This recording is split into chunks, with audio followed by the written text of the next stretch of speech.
அன்போடு வாழுங்கள். அன்பை மட்டும் உலகத்துல விட்டுறாதீங்க. கோபத்துக்காக அன்பை இழப்பதா, பழிவாங்கணும்னு சொல்லி அன்பை விடுவதா, வீட்டுக்குள்ளே கூட அன்பு இல்லாத வாழ்க்கை அழகான வாழ்க்கையா? நிறைய பேர் வீட்டுல முகம் சுழிச்சுக்கிட்டே இருக்கிறது, அது நல்ல வாழ்க்கை இல்லையே.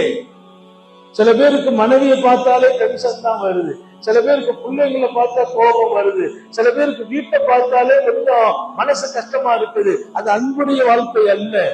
வீட்டில் தான் அன்பு வெளிப்பட வேண்டும்.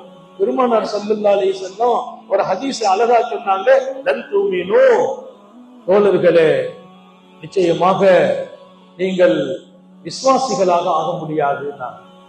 நாங்க விசுவாசி தானே, எல்லாருமே விசுவாசிகள், மூமின்கள்.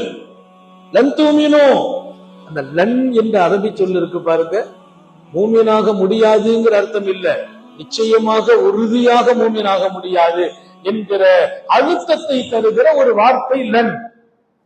அதை சொன்னாங்க ரசூல், லன் துமினு, நிச்சயமாக நீங்கள் மூமினாக முடியாது. எப்படி உங்களிடத்துல ஈமான் இருக்கிறதாக நீங்க டிக்ளேர் பண்ணுவீங்க?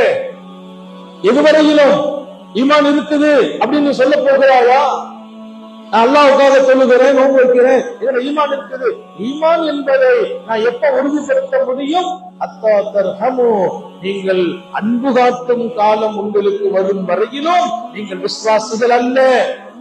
அன்பு காட்டும் நிலை உங்களுக்கு இல்லையா, நீங்கள் மூமினே அல்ல.